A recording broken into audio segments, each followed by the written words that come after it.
One of these cameras is a $100,000 cinema camera used on so many Hollywood movies, and the other is a $7,000 cinema camera. Can you guys see the difference? Or all right, hold on. It's the Arri Mini LF and the Sony FX6. The camera that you want and the camera that you actually need. Speaking of one, I'm gonna be giving away this complete set of Samara C lenses from Typoc. These things are incredible. So yeah, keep watching if you wanna win these. This right here is pound for pound the best cinema camera, which is so weird because it's literally 5 years old. I'm actually laughing to myself that I'm getting this cinema camera 5 years later. Don't get me wrong, the Arri is insane. If you guys could have seen the raw files, you would have definitely seen the difference, and it's open gate, and there's so many great things about this camera. But there's also so many nightmare things about working with a camera like this versus this. Okay, let's put the heavyweight back over here. I feel like every era of cameras, there's a camera that emerges as like kind of the Swiss Army knife of cameras that gets used for everything. And in this era, it is the Sony FX6. So I'm gonna give you some reasons why I think this is the best cinema camera in 2025 for most people, for almost every purpose you can think of. Whether you film weddings or corporate videos or commercials or music videos or narrative stuff, whether you're a one-man band or you have a small crew, this really is the camera you should be looking at. It's not the latest and greatest, it's not the most exciting, but man, is it freaking good. Just look, it just feels so right in the hand. I just have gotta tighten that up a little bit. I just have the Hollyland Pyro 5 on here right now, and it's just like right away perfect. It doesn't weigh much at all. I love that you don't have to rig it out like crazy. You can if you want, but you really don't need to. This is incredible. All right, real talk. This is the dream camera. Everybody would kill to have this camera, and somehow, I don't even know how, I ended up with an Arri Mini LF. I didn't pay $100,000 for it. I got a really good price on it. But ever since I've gotten it, it's just been, it is such a pain to use a camera system like this. Everything from having no autofocus, it's massive, everything around it costs so much, data rates are insane, so you're just burning through hard drives. There are just so many reasons that when I have any project that I need to shoot, I'm always like, I don't use this. And that's been the biggest reason why I just haven't used the Mini LF enough, because it just hasn't made sense. It's just, I don't shoot with huge crews, and you really do need a bigger crew to work with a camera. You can obviously just like one-man band this, but it's just not smart. And that is why I needed this. And so I'm gonna take this video to kind of explain why, even though I have the God tier cinema camera, I needed the FX6. And let's face it, it's probably the reason why you also need it, and you just don't need this thing. It's not what you think it is. And the first thing I want to talk about is the autofocus. I don't think people understand that because this FX6 has autofocus, it's really in a league of cinema cameras with very few other competitors. And if right now you're like, oh, you don't need autofocus, it's a cinema camera, I think you are old school and you're not looking at things right.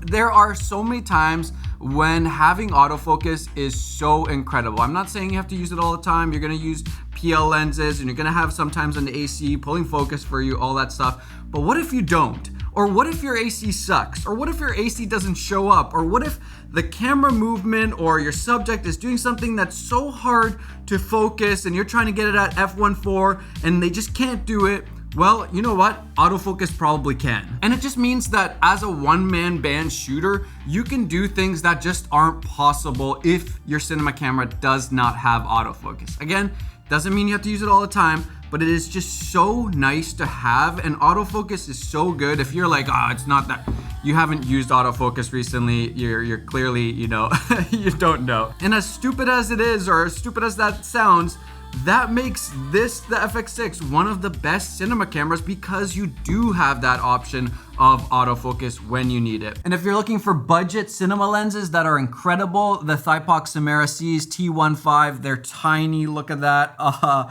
These are just a great set of lenses if you're wanting to keep your package small, lightweight, but still have that like extra quality. I like the character these lenses have too, so stick around if you want to win a set of these. And then on top of that, you have something that no other camera, I don't even think there's a single other camera, cinema camera, no any camera that has built-in variable electronic ND.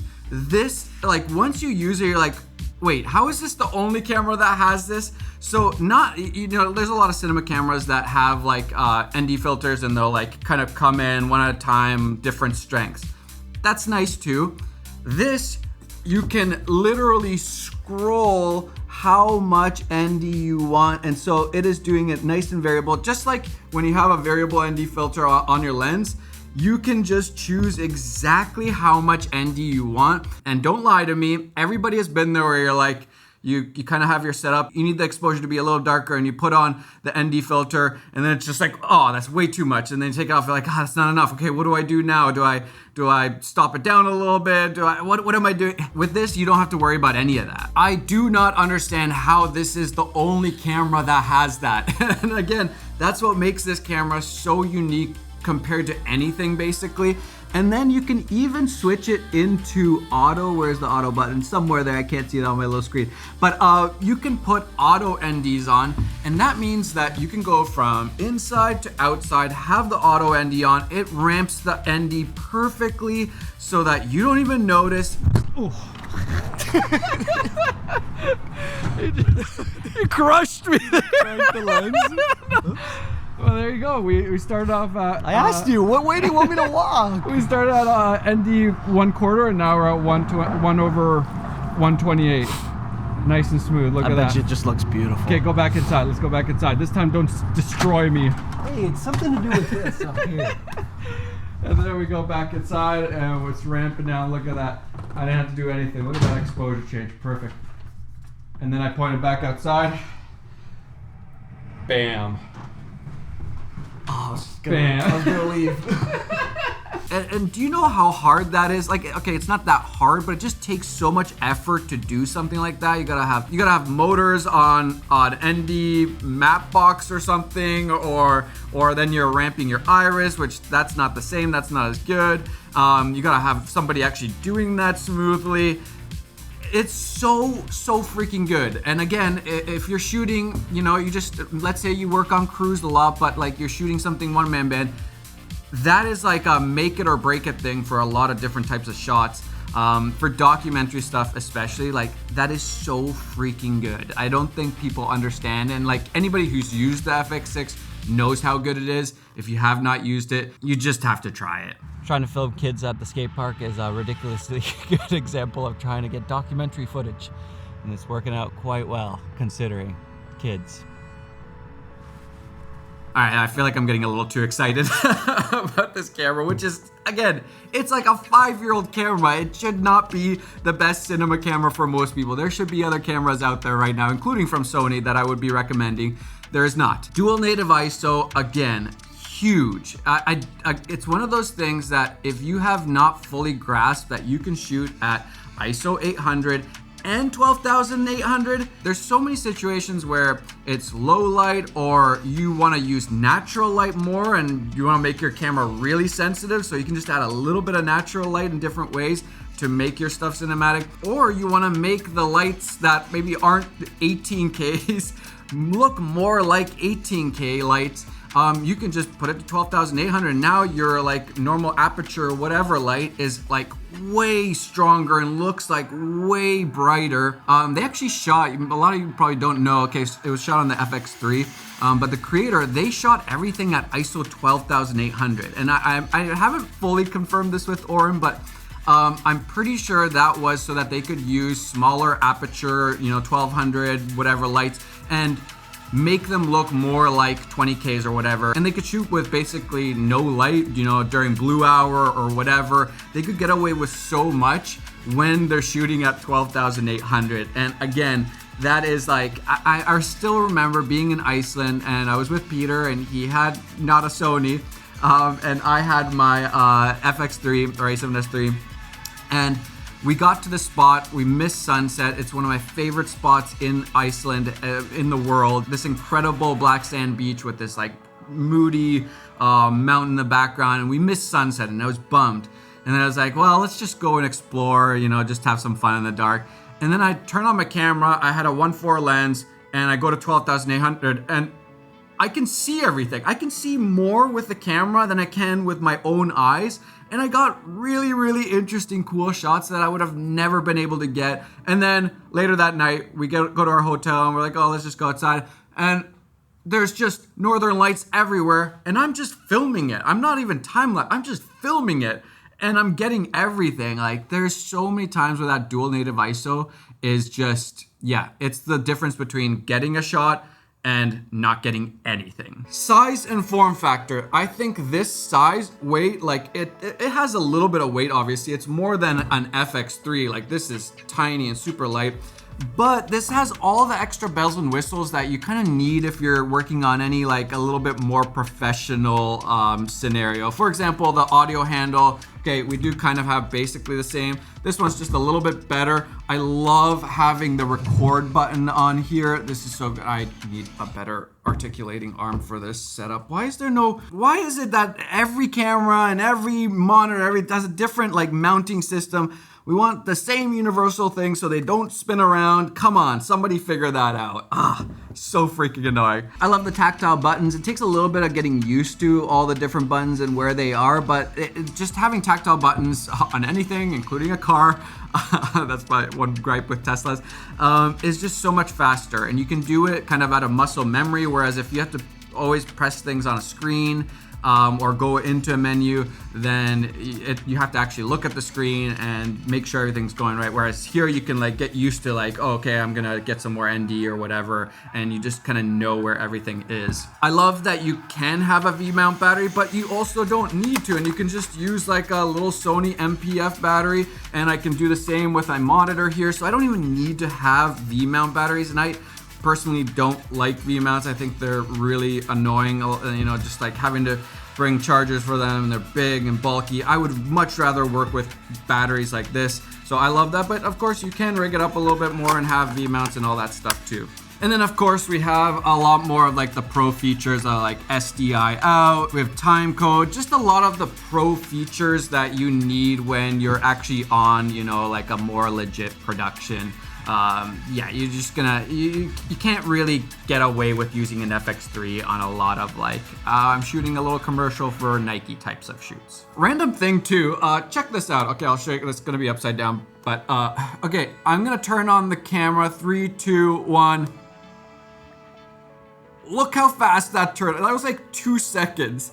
And if you are a documentary shooter, you'd know how important that is. Like when something starts happening, you gotta get on it ASAP. And just being able to turn on your cinema camera and it's on in 2 seconds is incredible.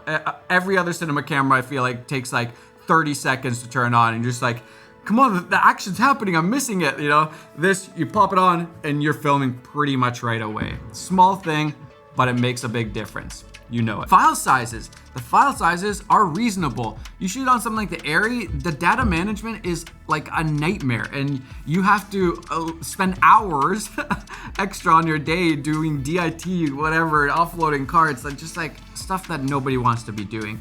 This is much more reasonable, makes sense. Yeah, I like the codecs. I think it's like the perfect happy medium, and you can, you know, do RAW or whatever with an external recorder and blah, blah, blah if you really need to. I don't think you probably need to. And lastly, the image quality is great. Like, it's not the absolute best. Yes, there are cameras with better image quality, but it's great. You got all the frame rates, 120 frames per second, all that stuff too. And in the end, let's be honest, like I showed you in the beginning, most people aren't even gonna see the difference between an Arri and an FX6. By the time it hits your online YouTube or Instagram, nobody can tell the difference. Nobody's like, wait, is this movie shot on an Arri or not? Like, nobody can tell the difference. Color grading is so powerful nowadays. Yeah, nobody can tell the difference. So it's not the best, but it's also way more than you need. All right, if you want to win these, just make sure you are subscribed to my YouTube channel. Then go over to Instagram, follow me on there, follow Thypoch, Thypoch, and then share my reel that I posted about this giveaway on your stories. Make sure to tag me because that's the only way I'll know if you actually reshared it. And then, yeah, we'll choose a winner in a week, and one of you will win this set of Thypoch Samara Cs. These are incredible. Cinema lenses, tiny, compact, T15. We have a 21, a 28, a 35, 50, and a 75. These are some of the best, like, affordable cinema lenses that you could ask for. I love these, and you will too. So good luck, and whoever wins these, enjoy. It's not perfect. There are definitely some negatives. My biggest negative would probably be this monitor is absolute trash. Like, it is so bad. It's laughable, like so unusable. You do need to mount, come on, somebody figure this out. You do need to mount a monitor to this, and that's fine. I think a lot of people are okay with that. It's a little bit annoying that it doesn't just have a better monitor built in. Like, even the Nikon ZR has a way better monitor than an FX6, which is, yeah, laughable. That is ridiculous. Big downside for me is not having OpenGate. I think right now, if Sony just released firmware and said that the FX6 has OpenGate, people would flip. It would be incredible. Even if it has like some like limitations of like you can only shoot in 24 frames per second or something like that, people would love it. I actually think that Sony should be doing that, and it would breathe new life into this if they don't have an FX6 Mark II coming out. Doesn't seem like anytime soon. No IBIS. So if you didn't know, this camera does not have IBIS like the FX3, but actually there are a lot of scenarios where you do not want IBIS. If you want that really nice handheld look, you can't have IBIS. It kind of messes with your handheld movements. IBIS is great for certain scenarios, other times it sucks. And so I think on this level of production, it's actually nice to not have IBIS. And then you can put it on a gimbal, you can, stabilize in different ways. But you can also get that like nice raw handheld look, or people use these on FPV drones and all that because it doesn't have IBIS. Same with mounting it to a car, you actually don't want IBIS. So yeah, there's a lot of scenarios where you don't want IBIS, so it's kind of a negative but also kind of a positive. I think it makes sense for this camera. All right, real talk. Let's say your bread and butter work that you do is like doc style, commercials, corporate videos. This camera is perfect for you. The autofocus, the built-in ND filters, the size and weight, you can one-man band this, you can have a little crew. It works for rigging out, don't need to rig it out. It is perfect for you. Let's say you shoot weddings. Okay, debatable that you maybe should just get the FX3. This camera is great too. But if you want to step into the cinema camera world and like, you want some of the pro features, I can't think of a better cinema camera to recommend to you than this for weddings. It is the right size and weight, right features, right codec, all that stuff that you're gonna love. I personally would take this over like a C80 or any of those cameras any day. Music videos, incredible. You got the low light, the frame rates, again, the NDs and all that stuff. Music videos a lot of times are more lower budget. This is a great cinema camera for music videos. Maybe you travel a lot. Great travel camera. Like, having to travel with something like this, you can just imagine all the nightmare you gotta deal with, going through, security and everything. You're gonna draw so much attention, get so many questions, whereas this you can just pack up into your little like backpack. Nobody's gonna hassle you about it, especially if you don't even need to go V-mounts. This is very inconspicuous, and I love that for traveling. Traveling is a big consideration when you're getting a cinema camera. There's a lot of hoops you have to jump through. As soon as you hit like a certain price, size, weight of cinema camera. And this, I think, flies under the radar for most of that. Even narrative stuff, I think most people would be like, oh, I would never shoot narrative stuff on FX. I think a lot of people should be shooting narrative stuff on the FX6. If you've ever been on a narrative shoot, most of the time you think that the budgets are unlimited. They are not, and things move very, very slowly. Most of the day is just spent on moving gear around, whether it's the camera or the lights or whatever.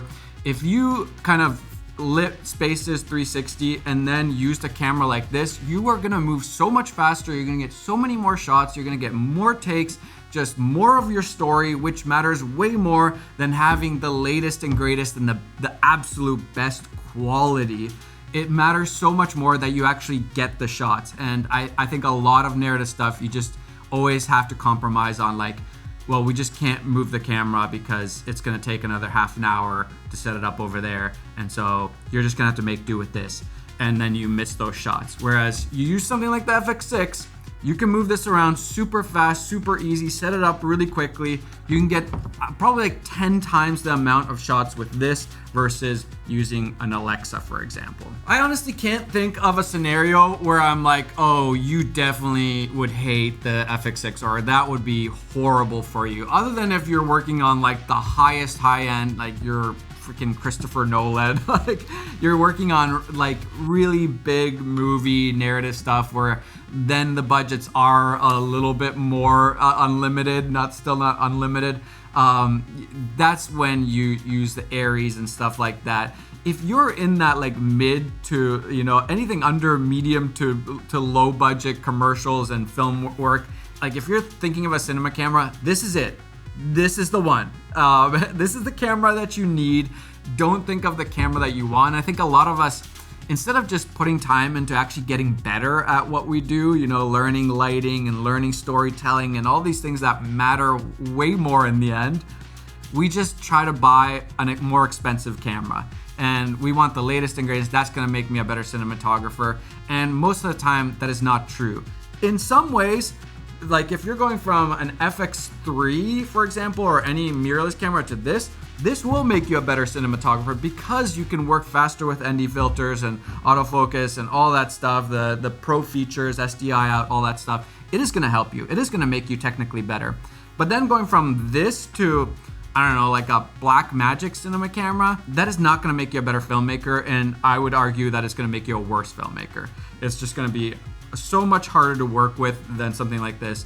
And yeah, all you're getting is a little bit more quality in the image. And again, most people, unfortunately, just can't tell the difference. So yeah, this is pound for pound in 2025, laughably, this is the best cinema camera out there that I would recommend for almost everybody.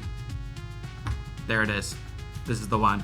I'm actually pumped I got one of these, which is still hilarious. 2025, come on guys.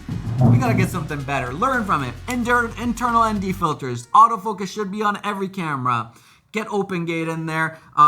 Built-in storage, 100%. Why not? You got a lot of space in here. You could have put this in. You could have put that in here. Come on, guys. All right, thanks.